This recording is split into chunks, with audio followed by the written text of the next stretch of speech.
Esse vídeo aqui ele é sobre as peças que eu fui imprimindo ao longo do tempo com minhas impressoras 3D. De início, essas aqui porque eu acho que são as mais interessantes, porque isso aqui na verdade são as partes da minha primeira impressora 3D. Foi uma SmartWrap MC3 Stealth, tem um modelo no Thingiverse, com algumas modificações que eu fui fazendo para poder utilizar componentes mais padrão, porque ela foi projetada na Rússia e eles tinham o próprio kit eletrônico deles. Eles fabricaram e venderam esse kit lá na Rússia. Então ela utilizava endstops quadrados, que eu tenho até visto coisa parecida hoje em dia, mas eu queria utilizar esses aqui que são mais comuns, que são do projeto RepRap. Então eu fiz um furinho, passei, no caso, o endstop aqui por cima e botei a placa embaixo para manter a mesma furação, tudo bonitinho, e eu consegui atingir tudo legal. Eu utilizava inicialmente rolamentos LM8, lineares 8mm, né?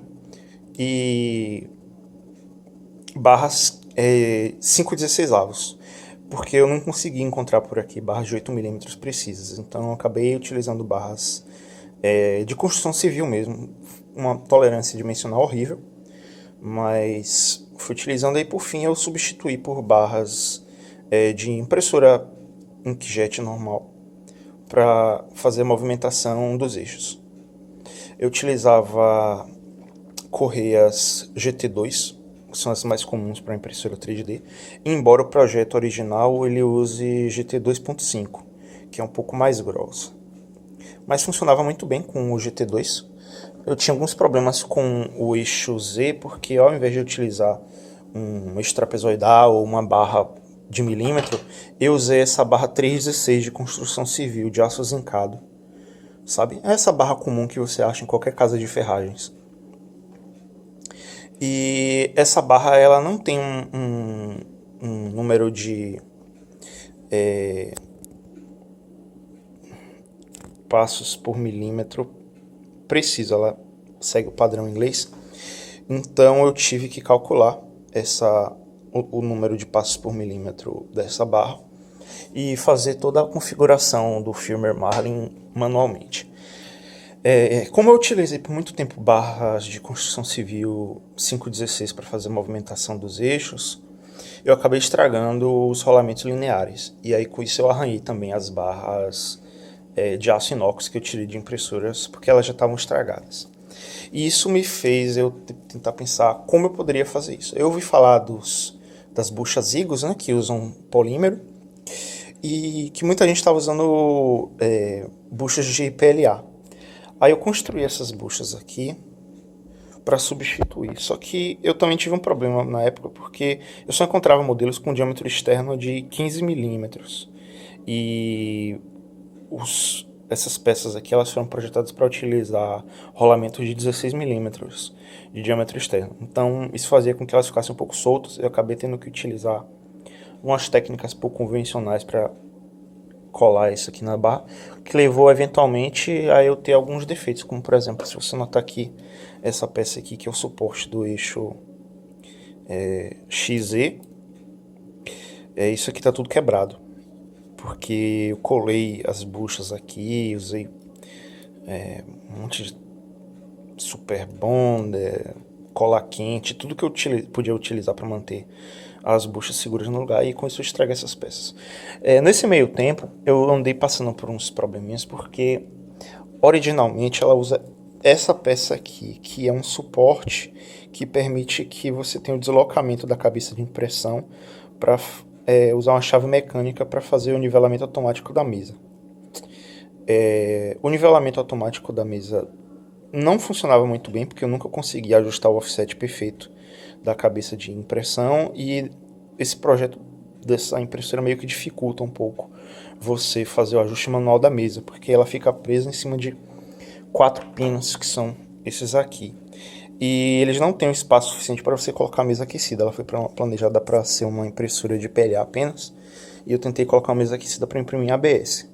Eu acabei conseguindo, eu fiz algumas peças substitutas para poder melhorar algumas características dela, como isso daqui que serve para mover o end stop do eixo Z para baixo do motor, em vez de ficar na lateral, que é essa peça aqui original, que acabava quebrando muito, você tinha que tensionar muito para ela ficar presa.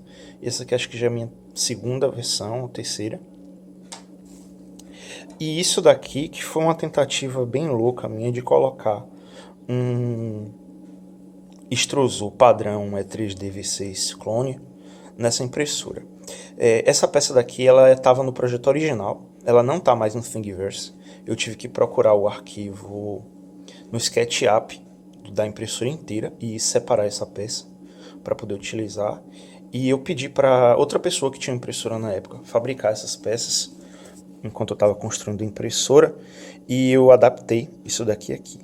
Depois que eu já estava com minha própria impressora, eu comecei a mexer um pouco mais nas coisas. Eu redesenhei essa peça daqui para remover aquela parte de cima que era usada nas extrusoras J-Head, né? Foram anteriores ao E3D, aumentar a espessura dessas ranhuras internas que seguram aqui o hot end da E3D e manter ela mais padronizada.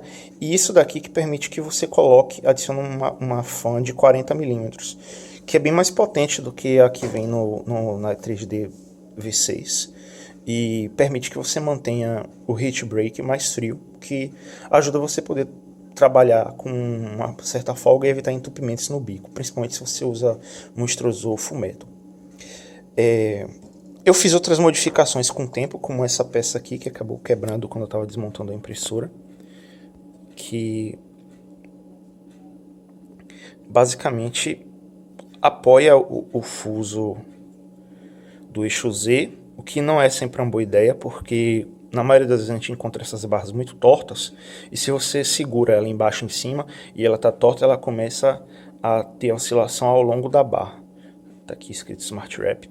Eu não desenhei uma dessas peças aqui, só essa daqui que eu redesenhei no caso, mas não é uma peça 100% minha. Eu encontrei elas na internet, e a maioria das vezes eu fui adaptando elas para a necessidade da impressora.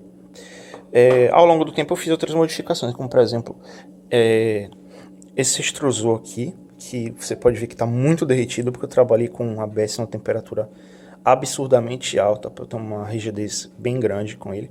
Foi uma das poucas peças em que eu não tive problema em delaminação, porque eu já não estava mais com a mesa aquecida funcionando, por problemas técnicos relacionados às fontes que eu estava utilizando.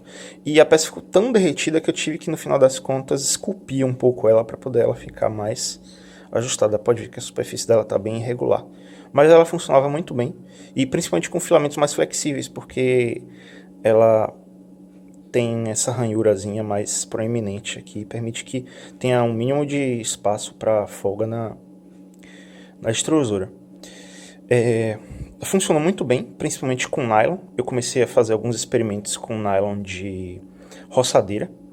A maioria das pessoas que eu vi fazendo experimentos com nylon de roçadeira pararam por lerem coisas em fóruns, principalmente do RepRap, falando que poderiam liberar substâncias tóxicas e tudo mais, mas isso tudo é balela. Eu já fiz uma pesquisa bem profunda com relação a isso.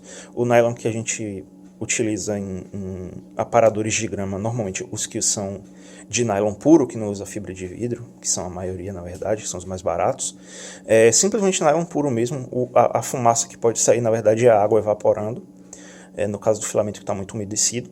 E eu fui desenvolvendo técnicas para poder imprimir no nylon de aparador de grama, e eu consegui ter alguns resultados bem variáveis, tipo por exemplo essas peças que eu comecei a construir para fazer uma réplica da CR10.